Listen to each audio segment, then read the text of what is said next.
Bonjour à toutes et à tous et bienvenue dans cette première vidéo explicative, un petit tuto vidéo. J'appelle des tutoriels donc pour ceux qui connaissent déjà un petit peu. Voilà, c'est une grande première pour nous. J'espère tout d'abord que le confinement ne se passe pas trop mal pour vous. Je sais que c'est compliqué, c'est aussi compliqué pour nous. Voilà, bon, on espère que vous allez bien. Restez bien chez vous évidemment, évitez de sortir si c'est inutile. C'est pas la peine d'aller prendre des risques et plus tard on appliquera ces choses-là et plus tard on se reverra aussi. Malheureusement. Évidemment, vous nous manquez tout ça.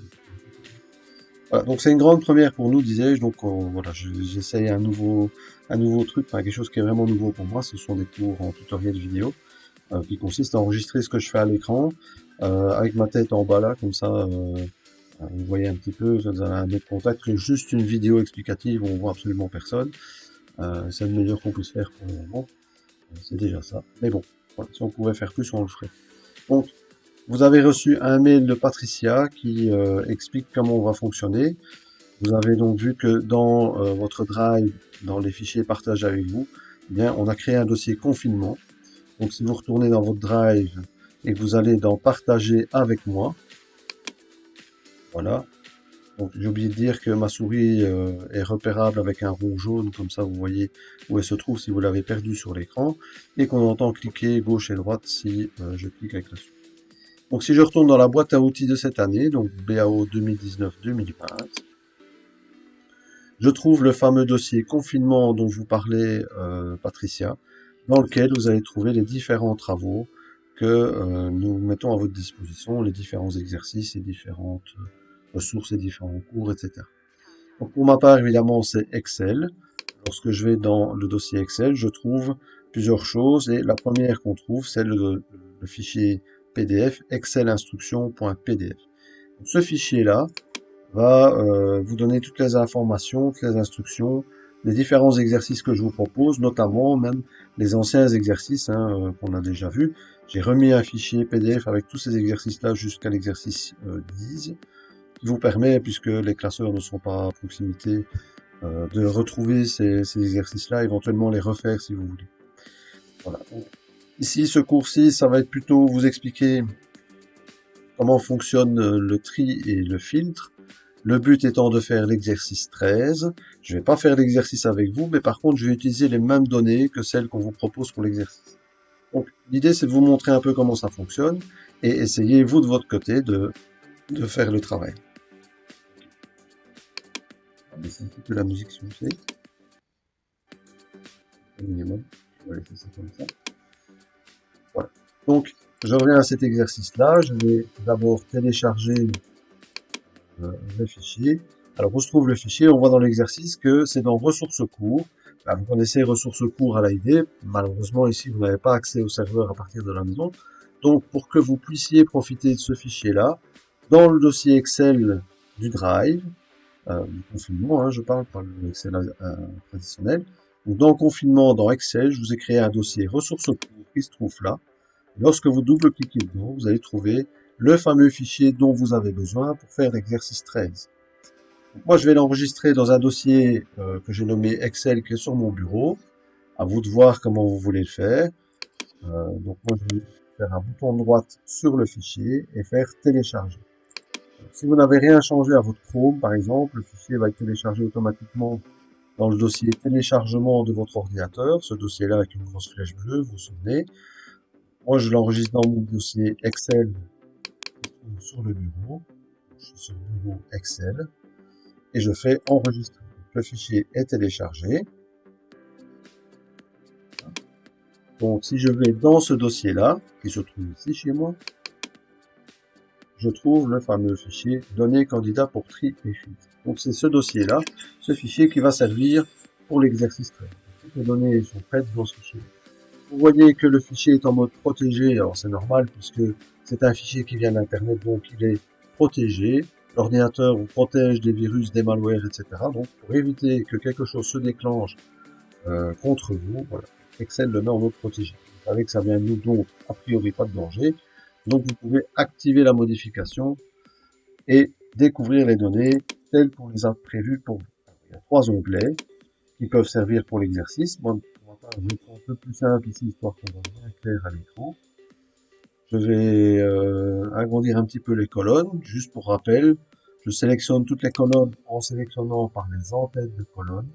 Et je double-clique entre deux. Donc quand j'ai ma souris qui devient comme ça, une barre avec deux flèches, je double-clique entre les deux pour que Excel ajuste automatiquement les colonnes à la largeur du plus grand contenu. Quand je fais ça, je suis sûr d'avoir toujours le texte visible. Donc le plus grand texte pour la colonne du nom, par exemple, eh bien, va se trouver quelque part là en bas avec du grand texte qui fait de la largeur complète de la colonne. Voilà, il est là. Celui-là, c'est le plus long. Donc, quand je double-clique comme ça entre deux colonnes, j'ajuste automatiquement au texte le plus long. Et tout ça pour les 4 colonnes que j'avais sélectionnées. Je vais pas vous dire, n'hésitez pas à poser moi la question quand elles vous viennent, puisque c'est une vidéo, évidemment, je ne vais pas pouvoir interagir facilement. Mais je vous rappelle que vous pouvez nous écrire dans le fichier d'instruction que vous avez reçu dans le mail. Il y a notre adresse mail au cas où. Vous pouvez nous écrire, nous envoyer des mails et en fonction des besoins et de ce qui va se faire, on va voir comment on réagit, si c'est par retour de mail ou par un autre tuto vidéo ou même une classroom virtuelle, pourquoi pas. Voilà, donc je reviens au tri et au filtre. Il faut quand même faire une distinction entre le tri et le filtre. Le tri, c'est vraiment mettre dans un certain ordre les choses par rapport à un critère qu'on décide, par exemple le nom, le prénom, etc. Par contre, le filtre, c'est vraiment ne prendre que ce qui nous intéresse. Donc, si je ne veux avoir que les noms qui commencent par W, par exemple, eh bien, ça va masquer tous les autres. Donc, les A, B, C, etc. Ça va être masqué. On ne va garder à l'écran que les W. Ça ne supprime pas les données. Ça ne fait que cacher celles qui ne sont pas intéressantes. Donc, dans un premier temps, on va parler du tri. Donc, trier, c'est ranger d'une certaine manière. Si je me base sur le nom, par exemple, je veux trier par nom de localité, eh bien, je commence par sélectionner ma colonne et je vais ici dans le groupe édition. Donc, je suis dans accueil, dans l'onglet accueil du ruban. J'ai un bloc édition, un groupe, et j'ai une option tri et filtre, trier et filtrer, avec une petite flèche qui veut dire que j'ai un menu qui va s'ouvrir. Et là, je découvre deux options principales qui sont trier de A à Z, on voit que ça va de A à Z, ou trier de Z à A, parce qu'on peut trier dans l'ordre décroissant. Si par exemple on veut savoir les personnes qui ont fait le plus de points, ce sera par ordre décroissant sur les points, donc on aura d'abord les plus grands points pour aller vers les plus petits. Ok. Donc, si je sélectionne toute ma colonne et que je fais un tri de A à Z,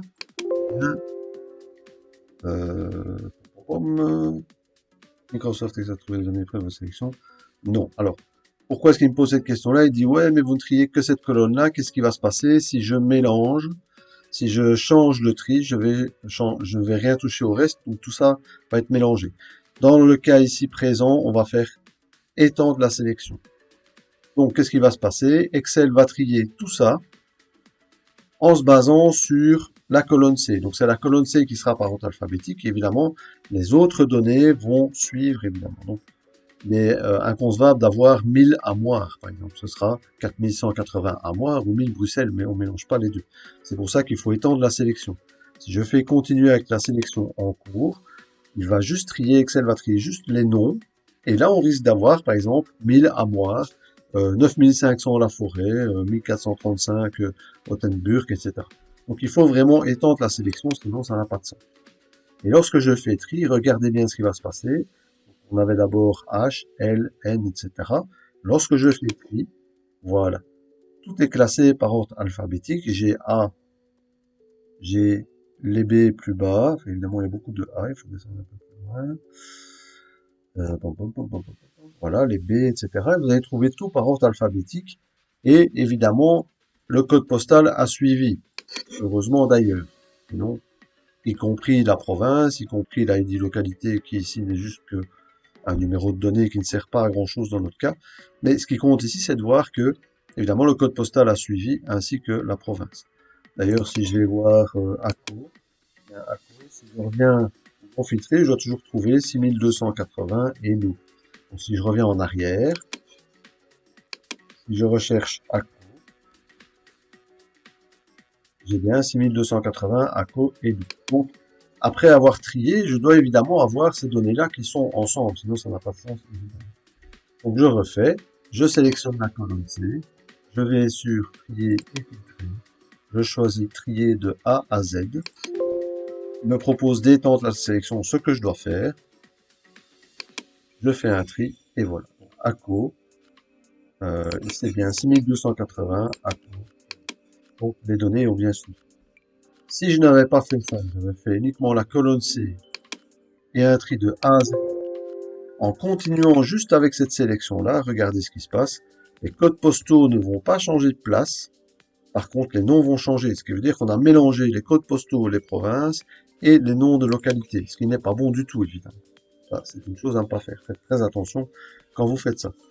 Alors là, il y a quelques lignes, mais si vous avez un fichier qui fait 5000 lignes, je peux dire que on pleure dans ce cas-là, vous pouvez me croire sur parole. Ça m'est déjà arrivé. Bien. Donc, évitez, évidemment. Voilà, donc ça, c'est pour le tri. Un tri simple. Si maintenant je veux trier par code postal, même chose, je peux dire, voilà, je fais un tri par code postal du plus petit au plus grand. Vous voyez que c'est plus de A à Z, c'est du plus petit au plus grand, puisque Excel s'est rendu compte qu'il s'agissait de données numériques et non plus de texte. Donc si je fais cela, j'ai encore le même message. Il faut étendre la sélection, sinon on va tout mélanger.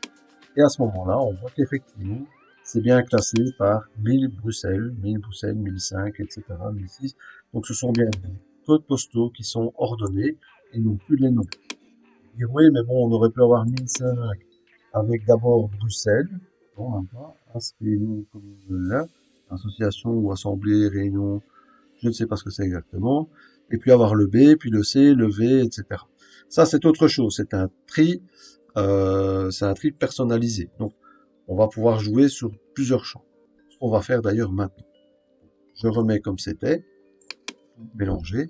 Et donc maintenant, je voudrais effectivement classer d'abord par code postal et ensuite par nom, c'est-à-dire avoir 1000 Bruxelles avec des S, 1000 Bruxelles avec un X, et puis le 1005 avec ce qui était assemblé, je ne sais pas quoi, 1005 avec le B, etc., etc. Donc là, je dois dire, je veux d'abord trier par code postal et puis par nom. Alors, je sélectionne l'ensemble des données dont j'ai besoin. Ici, mes 4 colonnes. Je retourne sur trier et filtrer. Et je vois que j'ai un tri personnalisé. Le tri personnalisé, comme c'est écrit, c'est sélectionner d'autres options telles que le tri sur plusieurs colonnes ou lignes et suivant la casse. Donc ça aussi, on peut le dire. Suivant si c'est minuscule ou majuscule, on peut changer aussi. Alors, vous voyez qu'il y a une fenêtre qui s'ouvre qui va nous permettre de paramétrer tout ce qu'on veut. Vous voyez qu'il y a une case à cocher ici très importante qui est les données ont une en-tête. Des en-têtes, ça veut dire que Excel ne va pas tenir compte de cette ligne-là dans son tri. Si vous décochez ça, regardez, tout ça est pris en compte, ce qui veut dire que là, les identifiants, les en-têtes qui sont là, donc ID localité, code postal, nom, etc., vont être pris comme des données, et donc vont être triés avec le reste. Donc on risque de les retrouver, par exemple, à la 12e ligne.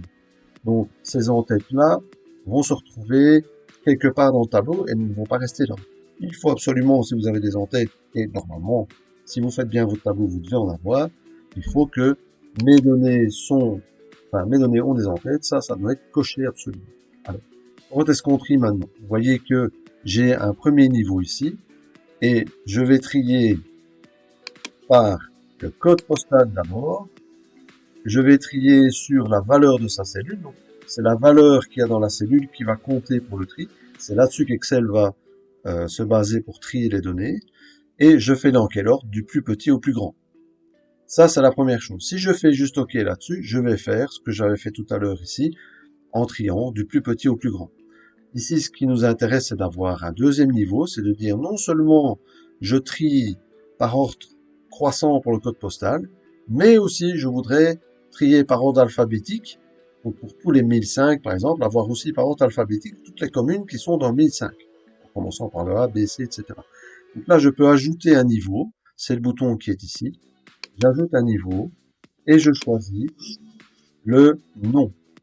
Là, on avait le code postal, ici on a le nom, valeur de la cellule, évidemment c'est sur la valeur que je vais travailler, et comme il se rend compte que c'est du texte, Excel, évidemment, il ne va pas proposer du plus petit au plus grand, mais de A à Z.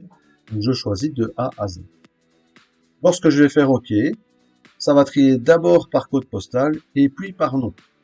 Vous voyez que tous ces niveaux-là, chaque fois que vous allez ajouter un niveau, ça va ajouter des lignes, etc. Mais à un moment donné, si on a trop de niveaux, ça sert plus à rien, évidemment. Ça ne va plus trier. Mais bon, ça, c'est un autre problème. Vous pouvez aussi supprimer un niveau. Si vous voulez supprimer celui-là, vous pouvez le sélectionner en cliquant dessus, qu'il soit bleu comme ça, et faire supprimer un niveau. Celui-là, supprimer un niveau. Vous pouvez même copier un niveau, ou dire non, je veux d'abord trier par nom et puis par code postal. Eh bien, je peux dire celui-là, je vais le remonter avec, pardon, avec ce bouton-là, avec la flèche vers le haut. Et à ce moment-là, vous voyez que c'est d'abord trié par nom et puis par code postal. Je vais le remettre comme il était, donc je peux le redescendre. Et celui-là, c'est pareil. Et je vais d'abord trier par code postal et puis par nom. Je peux aussi trier par code postal du plus petit au plus grand et par nom de Z à A, hein, c'est possible aussi. Nous, on va rester simple. Du plus petit au plus grand au code postal et par nom de A à Z. Je fais OK. Et vous voyez qu'effectivement, maintenant, j'ai bien 1000 Bruxelles, Bruxelles avec S, 1000 Bruxelles, Bruxelles avec X, donc c'est bien par ordre alphabétique. On avait tous nos 1005 tout à l'heure, et bien les voilà. 1005 avec A, B, C, V, donc c'est bien par ordre alphabétique, tous les 1006, 1010, même chose, etc., etc. Ça a bien fonctionné. Et je peux faire ça sur plusieurs colonnes, sur 4 ou 6 jours. Voilà. Donc ça, c'est pour le tri. J'espère que ça va. Je vous invite, si vous avez des questions, à les noter au fur et à mesure. L'avantage d'une vidéo, c'est qu'on peut faire pause sur la vidéo. Donc, n'hésitez pas à faire pause, à relancer, etc.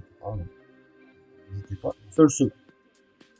Alors, maintenant, j'en viens un peu aux filtres. Donc, les filtres, comme je l'ai dit, ça ne va pas supprimer des données. On va juste masquer ce qu'on n'a pas besoin. On va afficher uniquement ce qui nous intéresse. On va se baser sur des, ce qu'on appelle des critères, un peu comme quand on fait une mise en forme conditionnelle. On a des critères. Si c'est plus grand que, alors on fait ça. Et bien ici, c'est la même chose. Donc, si je reprends l'ensemble de mes données ici, et que je retourne ici sur trier et filtrer, je choisis filtrer. Que se passe-t-il? Vous voyez qu'il y a des petites flèches qui sont apparues là, au-dessus de mes en-têtes. Vous voyez que j'ai une flèche là, avec dit localité, code postal, etc. Ces flèches-là ne s'impriment pas. Hein. Donc, si je fais un aperçu avant impression, vous voyez que les flèches n'apparaissent pas. Donc, si vous devez à un moment donné imprimer quelque chose pour lequel vous avez mis la fonctionnalité des filtres en route, ne vous tracassez pas. Il ne faut pas vous dire, ah, il faut que j'enlève le truc, sinon je vais avoir l'impression. Non, ça n'apparaît pas. Donc là, maintenant, si je veux uniquement afficher tous les 1000 quelque chose, eh bien, je peux aller sur code postal sur la petite flèche et regarder. Je trouve, je peux même encore trier par là, si je veux. Donc, je peux trier de A à Z le code postal. Il est évident qu'ici, vous n'aurez pas la question est-ce qu'il faut étendre la sélection ou pas, puisque l'ensemble du système de filtre est actif sur l'ensemble des colonnes. Donc là, il suffit de lui dire je veux trier par de A à Z, et à ce moment-là, toutes les autres données ont suivi. Vous voyez que Bruxelles, etc., ça a suivi. Et que les postaux se sont mis en suivant les données initiales. Donc là, je reviens comme je fais, et je peux par exemple dire, voilà, sur le code postal, par défaut, je sélectionne tout, donc tout est affiché, mais je peux ne rien sélectionner du tout. Je peux dire, par exemple, je veux que les 1005. Vous voyez qu'il y a un carré noir là pour dire, il y a quelque chose de sélectionné, mais le fait que c'est un carré noir et pas un V, c'est pour dire, il n'y a pas tout qui est sélectionné, il y a juste quelques-uns, ou au moins un en tout cas, mais tout n'est pas sélectionné, c'est ça que ça veut dire. Je peux évidemment sélectionner plusieurs, je peux dire 1007, 1008 aussi, voilà, et 1009. Tout ce qui est en dessous de mes 10, mais je ne vais pas prendre 1000 ni 1006. Il n'y a pas de cas d'utilisation particulier, mais imaginons qu'on ait besoin de ça. Là, je coche comme ça, je peux dire OK, et regardez, je n'ai plus que des 1005, des 1007, des 1009, des 1008, etc.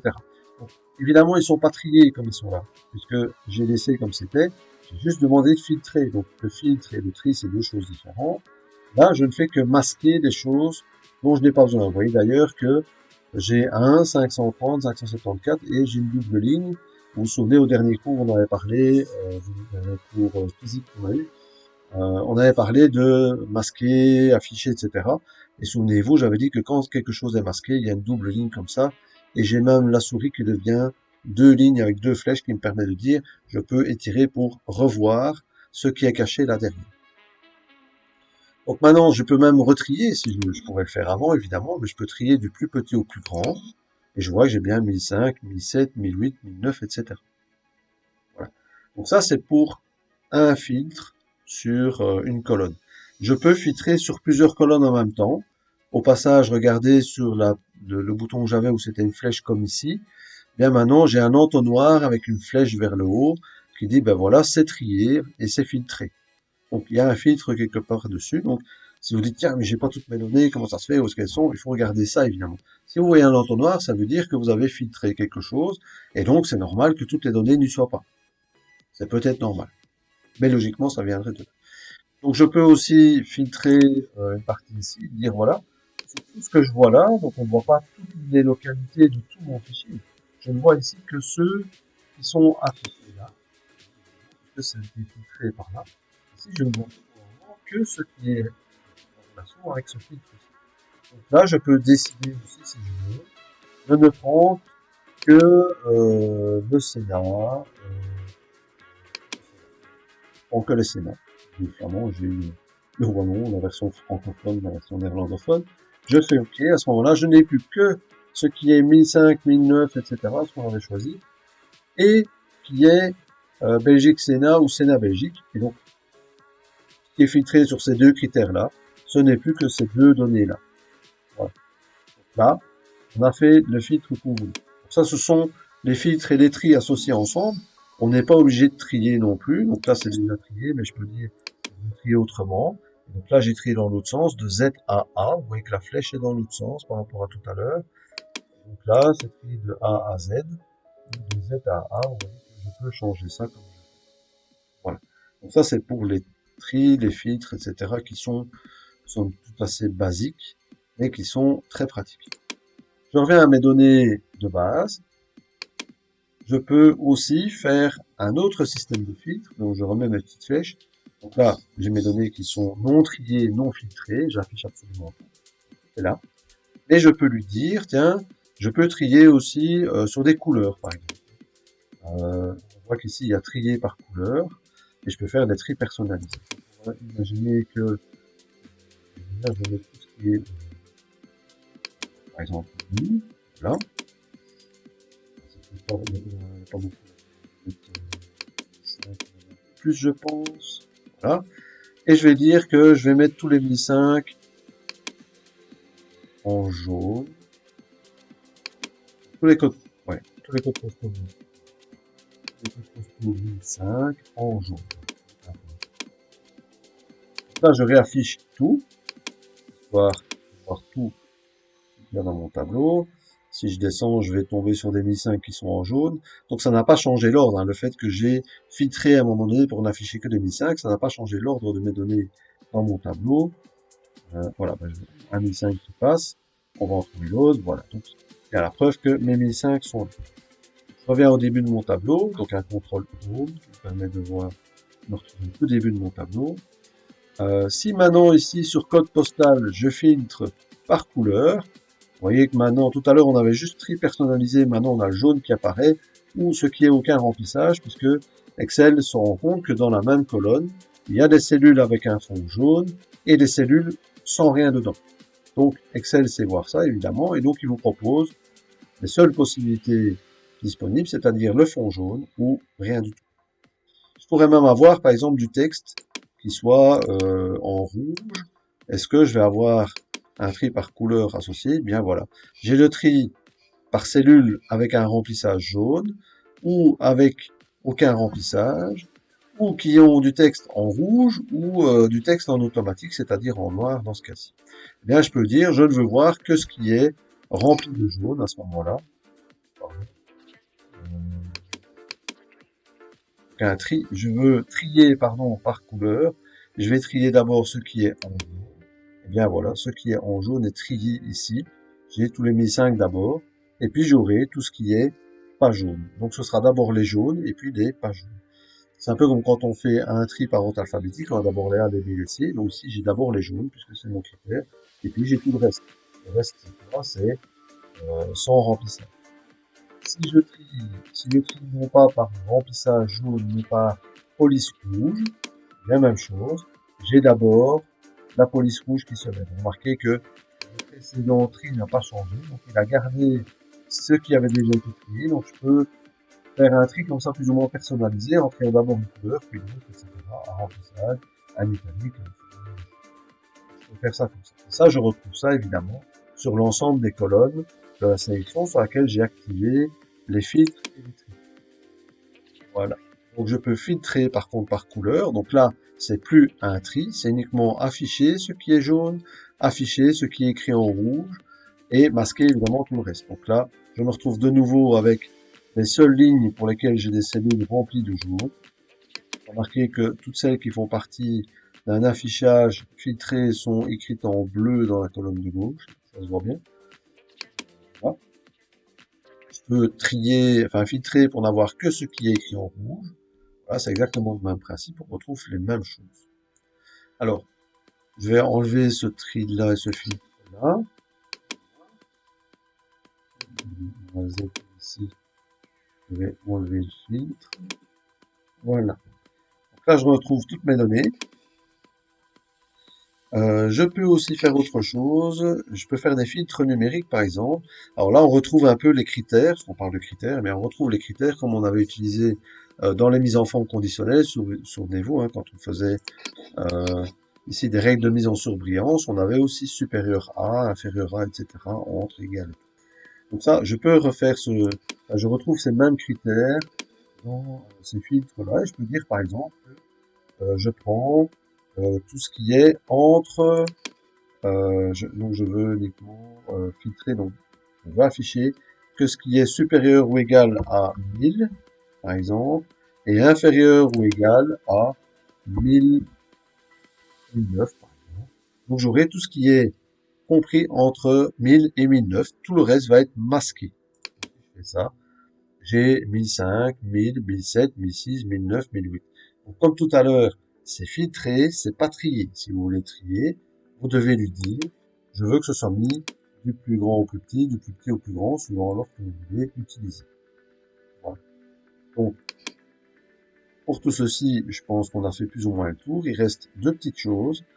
Vous avez vu tout à l'heure qu'on pouvait cocher les choses. Si je coche sélectionner tout, c'est comme si j'enlevais un filtre. Si je fais ça, je récupère toutes mes données. On voit d'ailleurs que ce n'est plus coché filtre numérique. Tout à l'heure, il y avait un petit V. Hein. Si je fais entre 1000 et 1009, voilà, il y a un petit V qui indique qu'il y a un filtre numérique en place et que c'est le filtre entre quelque chose et quelque chose. Donc je peux faire ça comme ça. Il y a plein d'autres options, je vous laisse un peu jouer dessus, découvrir un peu le produit. Si je fais sélectionner tout, je récupère tout l'affichage, donc le petit V là et celui-là vont disparaître, puisqu'il n'y aura plus de filtre sur mes données, toutes mes données vont de nouveau être affichées. Lorsque je fais ça, voilà. Dernier petit truc, je peux décider de retrouver quelque chose, la liste est longue, j'ai pas envie d'aller avec ça, commencer à chercher un peu partout dans ma liste que je veux.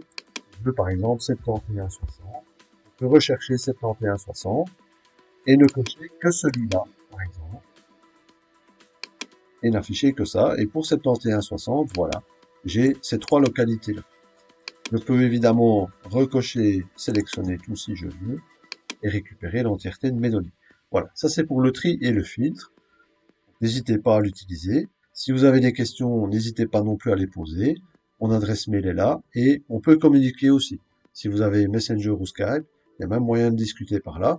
On pourrait même imaginer, si plusieurs sont preneurs, avoir un cours interactif ensemble par Internet, avec caméra ou pas, avec tableau blanc, avec échange de fichiers, avec chat intégré. Voilà, on peut faire ce genre de choses pour travailler plus facilement peut-être et communiquer de manière un peu plus humaine que via une vidéo.